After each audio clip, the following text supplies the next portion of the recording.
Assalamu alaykum, hörmətli televizor görgüçülər. Erkin Asiya Radiosu Tor televiziyasının həftəlik xəbərlər proqramını görüyorsunuz. Məzkur proqramımızda ötən bir həftə jarayonida yuz bergan Uyg'urlarga aloqador muhim voqealardan ma'lumot beramiz. Men Erkin. Bu yılın küz fəslindən başlap Uyghur tilining ma'rif sohasida umumyuzlik ma'ni qilinishiga ergishib, navbatda Uyg'urcha viviskalarning savdo va tijorat sohasida cheklanayotganligi diqqat qo'zg'amoqda. Yakında Uyg'urlar diyarının bir qism joylaridagi yerlik tijoratchilarning do'konlariga Xitoychadan boshqa yeziq besilgan viviska ishqi bo'lmaydiganligi ma'lum bo'ldi. Bozor boshqarish doiralari kun asnoyisidagi Uyg'urcha va qozoqcha viviskalarni musodir qilib ketgan bo'lsa-mu, buningdagi sabab haqida hech qanday tushuncha bermagan. Uyg'ur tashkilotlari bu hodisani tanqidlab, buning Xitoy hukumati ijro qilayotgan assimilyatsiya siyosatining bir qismi deb ko'rsatdi.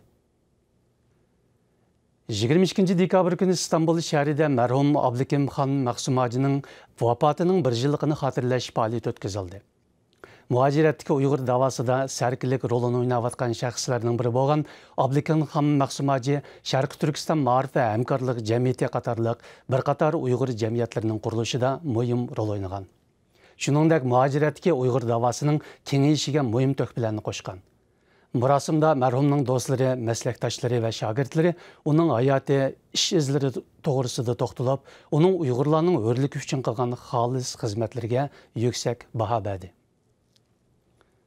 Suriyadagi Uyg'ur qurolliqlari masalasi izchil Xitoy hukumatining axborot vositalarida Uyg'urlarning terrorchi ekanligining bir isboti sifatida yerilib kelgan edi. Amerika Birleşme Agentligining muxbirlari yaqinda o'zlarining naq maydon tekshirishi asosida yozib chiqqan zo'r hajmlik maqolasi Xitoyning bu safsatasiga qattiq raddiya berdi.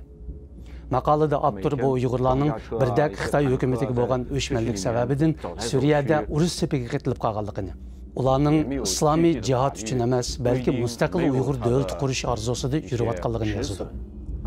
Amerikadagi Xitoy ziyoli Xoping apandi bu haqda fikr bayon qilib, Uyg'urlar ilgari mustaqil davlat qurib boqqachqa, ular hech qachon o'zlarini Xitoy davlatining bir a'zosi deb hisoblamaydi dedi.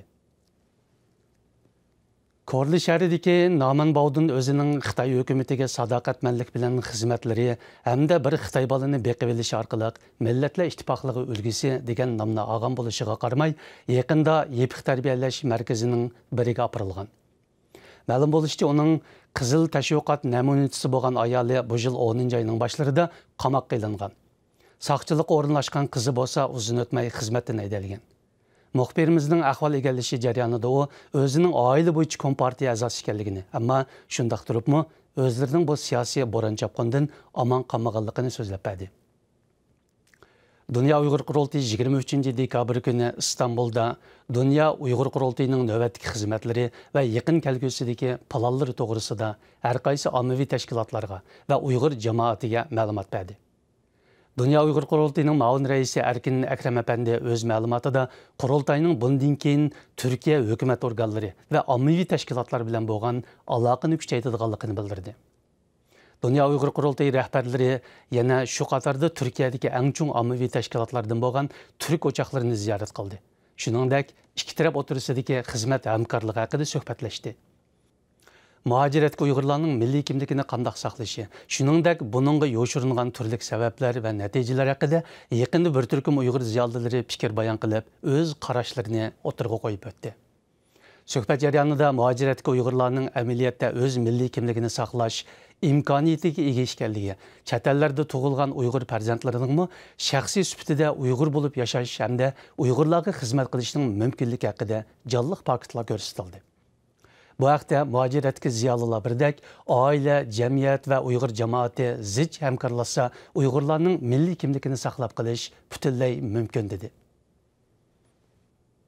Muhtaram televizor ko'ruvchilar, yuqorida Erkin Asiya Radiosu Tor televiziyasining haftalik xabarlar programmasini ko'rdinglar. Kelar qatim ko'rishgacha omon bo'linglar, xayr xo'sh.